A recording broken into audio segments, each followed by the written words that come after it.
Hello, I'm Jeff Buchanan with RoadRUNNER.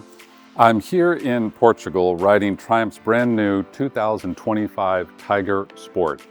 This bike is really quite incredible. It's going to be a game changer in the sport touring category. I can't say enough about this engine. Standard, it comes with a speed shifter, it comes with heated grips, what else does it come with standard? Well, a whole bunch of stuff. It's a 798 triple, but it's not just a punched out 660. Engineers worked very carefully to make sure that this thing had the low end torque in the mid-range that best suits sport touring. That's not to say that there isn't plenty of spirit up on top, because there is if you want to go there and rev the thing.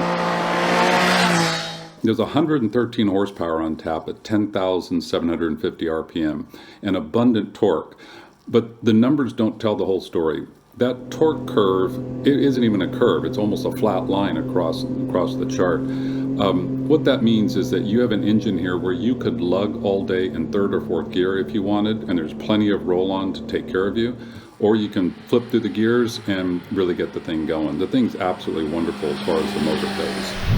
The 6-speed transmission is mated to a standard speed shifter, the Triumph Shift Assist they call it, which of course makes the clutch at your choice if you want to use it or not for upshifts and downshifts. Very smooth. In fact, one of the smoothest speed shifters I've experienced, especially at low RPM. It's very succinct with the transmission. I'm old school. I'll use speed shifters for the upshifts, but I tend to like to use the clutch for downshifts. In that case, there's a slipper assist. The lever feel then is just absolutely nice and smooth through the entire range, and it eliminates any rear wheel hop. And I tested this pretty aggressively. Showa suspension, front and rear, makes the ride incredibly smooth. The chassis on this thing, all of the dimensions as far as rake, trail, wheelbase, it makes for an incredibly agile machine, and yet it sacrifices nothing of stability on the top end. These are all attributes to riding in general, but especially sport touring. What you have here is a bike that is going to be very comfortable, which, by the way, the ergonomics are incredible. Everything falls right into place. I'm 5'11" and have had some knee issues in the past.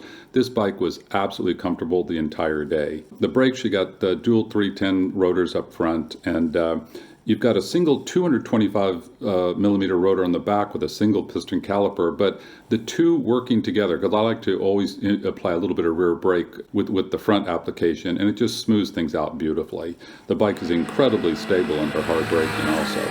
By the way, that 113 horsepower, that's pushing only 471 pounds fully wet of this bike. There are 3 ride modes with the motor, road, rain, and sport. What's interesting about the rain setting is it didn't just kill the energy of this bike, the way some rain settings do. The rain setting here still provided a crisp throttle. It just had a lot more intervention on traction control. I was actually riding in some wet, and the thing worked absolutely beautiful. There is a big jump from road to sport. There's a much crisper throttle response. And like I said, you can really get this thing screaming if that's what you want to do. The turn-in on this thing, I just couldn't get over it. It was just such a comfortable bike. It's hard to believe it's an upright the way that it handles. Price point is $12,495. The speed shifter, I believe I said, was standard. Also, the bike I was riding had the optional hand grip warmers.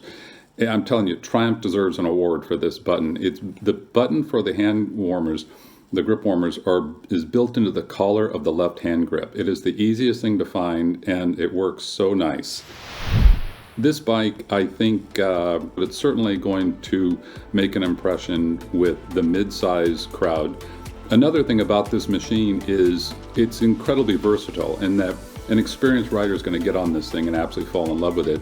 But also, I would go as far as to say that new riders and maybe even beginner riders could take to this. It's light, it's incredibly well balanced, and the power comes on so smoothly. In fact, when you first crank the thing over, it sounds so timid, and then once you get into the throttle, the thing really takes off. But can't say enough about this bike. It's absolutely wonderful. Look for the full review on the website and in the magazine. Thank you so much.